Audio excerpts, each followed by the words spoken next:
So if you're involved in hiring today, especially, remote hiring, you definitely know the big challenge. Candidates, they often look fantastic on paper. Resumes are perfect. Video answers are super polished. But then after you review everything, there's still that little nagging doubt, right? Are they really engaged? Is that enthusiasm genuine? We try to use our gut feeling, our intuition, to sort of fill that gap. But let's be honest, intuition, it's a pretty risky way to hire. It really is. And that gap you mentioned, that space between the polished performance and maybe the underlying reality, that's exactly what we're digging into today. We're exploring a technology designed to measure what that gut feeling is trying to catch. It's called emotion AI, or sometimes effective computing. Essentially, it's using things like machine learning, computer vision, NLP, natural language processing to interpret human emotions, especially in these high-stakes situations like job interviews. Okay, yeah, let's unpack that. So our mission for this deep dive then is to really understand where this tech comes from. We'll look closely at how a system, maybe like Imentiv AI, pulls together different kinds of data to build a profile, and then look at the implications, which seem pretty surprising. We're talking fairness, candidate support, even things like well-being and burnout. It goes way beyond just, did they answer right? Exactly. So first things first, what is emotion AI? Put simply, it's tech built to detect, interpret, and sometimes even respond to human emotions and affective states. And what's really key here is that this isn't some sci-fi concept that just popped up. It's actually grounded in decades of research in psychology and neuroscience. Right, that history is important. You have to go back to Paul Ekman's work, right? Yeah. Back in the, 60s and 70s. He identified those 6 basic universal emotions: happiness, sadness, anger, fear, disgust, surprise. Argued they were recognizable across cultures. That really gave researchers a starting point, a foundation. A common language, basically. Yeah. And then later, maybe late 90s, you have Rosalind Picard at MIT. She actually coined the term affective computing. Her whole idea was that for computers to interact naturally with us, they needed some form of emotional intelligence. Spot on. And knowing that history helps understand why this is valuable now, emotions aren't just fleeting feelings. They often reflect deeper things: a person's motivations, how they cope, their likely choices and behaviors. So in an interview, these emotional cues, they give you hints about flexibility, self-control, authenticity, things human interviewers try to gauge. But we miss a lot. We miss a ton. We get distracted, we have biases, we simply can't catch those super fast micro-expressions.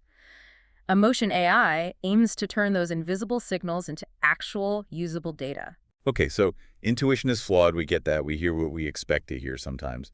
This is where it gets really interesting, though, the idea of multimodal emotion recognition. You mentioned systems like Imentiv AI use this, pulling data from different places. It makes you wonder, when a candidate says, I'm really excited about this job, how much are we missing just by listening to the words and not how they're saying it? That how is exactly what multimodal analysis tackles. It blends typically 3 main dimensions of behavior. First, there's video. This is where computer vision comes in, analyzing the face, the body. It's looking for facial expressions, those really quick micro emotions that flash by, body language, even subtle cues about personality traits. Just that first one sounds like overload for a person, trying to track all that. Impossible. It really is, consciously at least.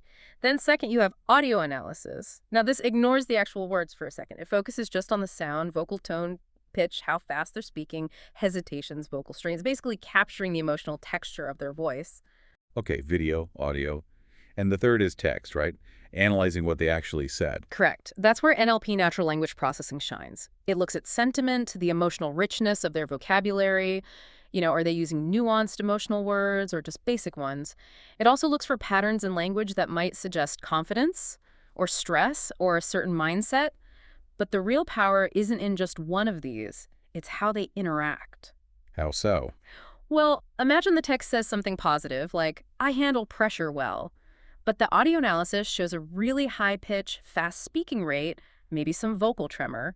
The system doesn't just see positive text, it flags an inconsistency. It might interpret that as nervous excitement or maybe attempting confidence under stress rather than just calm confidence. Okay. So by layering these, you move past just taking their words at face value. Recruiters get actual, empirical data on how someone responds under pressure, how their emotional state matches the job needs. It helps get past those super rehearsed answers that are so common, especially in remote hiring. Definitely. And think about how this applies to asynchronous video interviews, the one-way ones. They're efficient, sure, but they can feel really impersonal. Candidates are just talking to a camera, no feedback. That can ramp up the tension, make people feel less authentic because it feels like performing for, well, for a machine. Yeah, talking into a void is awful. It's Yeah. inherently stressful. But you're saying emotion AI can change that, make it adaptive, Mm. more emotionally intelligent. That's the idea. The system can pick up on those signs of stress or nervousness or even confusion, just like a human interviewer might notice. Okay, so it detects I'm nervous. Then what? Then it can actually adjust the interview experience in real time. It's not just about scoring. It can intervene supportively. So let's say it detects strong signals of confusion or hesitation on a tough question. It might subtly slow down the pace, maybe offer a brief on-screen message of encouragement, or even rephrase a question that seems poorly understood. Hmm. That sounds potentially very helpful, especially if you're anxious. But let me play devil's advocate for a second. If the system slows down because I look confused, is it helping me perform better or is it kind of coaching me, giving me an edge? Where's the line? That's a fair question and a really important one. The goal here isn't to feed answers or manipulate the outcome. It's about creating an optimal environment for the candidate to show their actual capabilities. Think about it: if someone's brilliant but crippled by anxiety in that specific setting, are you really assessing their skills? Or just their reaction to the interview format? The system aims to remove those performance barriers, the anxiety, the unclear instructions, so the assessment is focused on competence, not just their ability to handle a stressful, artificial situation. Okay, I see the distinction. It's about enabling performance, not altering it. So if this AI is good at measuring stress in the moment, within the interview, could it be used for something bigger, like spotting burnout? That's a huge issue in high-pressure fields. Could this be an early warning system? Absolutely. That shift towards well-being is, I think, one of the most promising applications.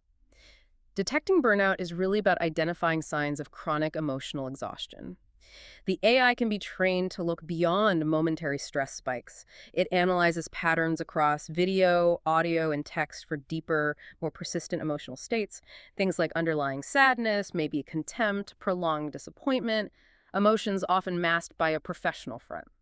But how does it tell the difference between someone just having a rough day versus actual chronic burnout? It's about consistency and deviation from their own baseline. So imagine a candidate interviewing for an intense role. Maybe early on, their language is energetic, their voice is upbeat, facial expressions show engagement. That's their baseline for this context. But then as the interview progresses, particularly during challenging questions, maybe their speech slows right down, responses get delayed, their face shows a persistent flat effect, very little expression. The system flags that change, the deviation. It suggests maybe their emotional reserves are depleted. That points more towards potential chronic exhaustion than just stumbling on one hard question. And you mentioned a tool called emotion graphs to visualize this. Yeah. How does a recruiter who isn't a psychologist actually interpret that? Think of it like an EKG for emotions during the interview. It plots the intensity and type of detected emotions over time across those video, audio, and text channels. So a recruiter might see a graph where, say, positive energy starts high, but then sharply drops and stays low after a particularly stressful scenario question. That visual pattern flags a potential lack of resilience under pressure, which could signal a burnout risk for that specific type of high-intensity role. Crucially, it's not an automatic reject. It's a data point to maybe discuss work-life balance expectations or the support structures the role offers. Okay, so it really shifts the focus. It's not just pass-fail. It's about understanding how to support that person if they are hired. Precisely. It moves from pure assessment towards proactive care. Seeing those warning signs allows the company to respond with empathy. Maybe they discuss potential role adjustments up front, like workload intensity or flexible schedules. Or maybe it means ensuring a smoother, less demanding onboarding process if the candidate showed signs of fatigue, offering wellness resources proactively. Instead of screening out someone potentially great but currently exhausted, you understand their needs better. This feels like it generates a whole new layer of intelligence for the organization, too, beyond just individual care. You talked about creating emotionally intelligent candidate personas. Can you expand on that? Usually we just think developer, marketer, salesperson. Right. Traditionally, hiring focuses heavily on qualifications and skills.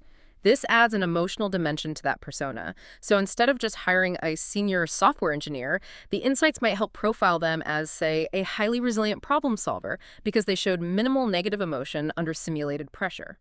Or perhaps an empathetic collaborator based on consistent warmth in vocal tone and using language that showed perspective taking. This allows managers to build teams more intentionally, balancing not just technical skills but also emotional strengths and styles. You avoid creating teams that are all technically brilliant but maybe emotionally uniform and less adaptable. And you mentioned emotional inconsistencies being particularly revealing, those moments where words and emotions don't quite match up. Yes, those are often the moments where the most authentic insights emerge. The classic example: you ask about a major failure. Verbally, the candidate gives a perfect rehearsed answer. Oh, it was a fantastic learning opportunity, taught me resilience. Sounds great. But the AI detects a fleeting micro expression of anger or maybe deep frustration. The vocal tone has a slight strain. Now, that's not necessarily a lie detector saying reject. It's more like a signal to the recruiter. There's more here. This person might be masking something. So it prompts a different kind of follow-up question. Exactly, an empathetic one. Instead of moving on, you might say, "It sounds like that situation was genuinely frustrating, though. Tell me a bit more about the toughest part of bouncing back from that." That opens the door to the real story, the human story, beneath the polished surface. It seems like there are benefits for the candidate here, too, beyond just getting a fair assessment.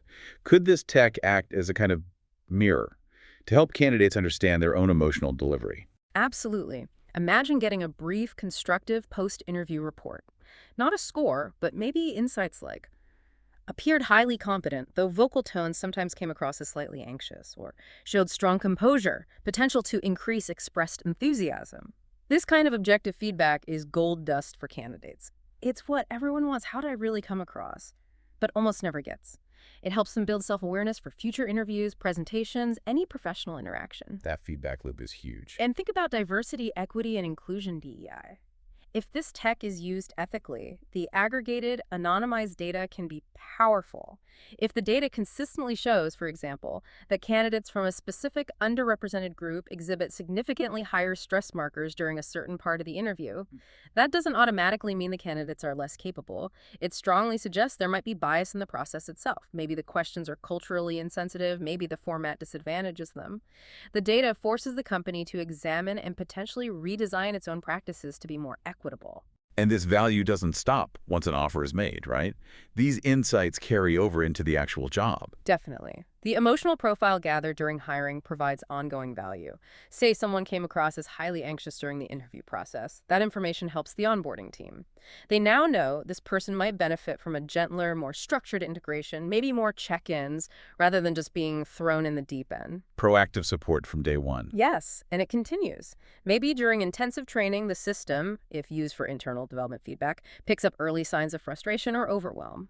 A manager can then step in with support or resources before it escalates to disengagement or wanting to quit. That kind of personalized, empathetic onboarding and management significantly boosts satisfaction and ultimately retention. It really makes you ask, why are we always waiting for disengagement to show up in performance metrics when it almost always signals itself emotionally first? It's clear this technology is potentially transformative. It really seems to blend the precision of AI with, deep psychological understanding. It feels like it's bridging that gap we talked about between automated processes and real human empathy. And industry seems to be noticing. You mentioned Gartner finding that, 76% of HR leaders think not adopting AI soon will be a major disadvantage. Yes, the momentum is building because the potential value is becoming clearer. Which leads to a final thought, maybe something for you, the listener, to mull over after this deep dive. If we can use technology like this to build emotional intelligence into hiring, ensuring people feel seen and fairly assessed, what if that principle extended further? What if your company's learning and development programs could adapt based on how employees feel during training, not just their quiz scores?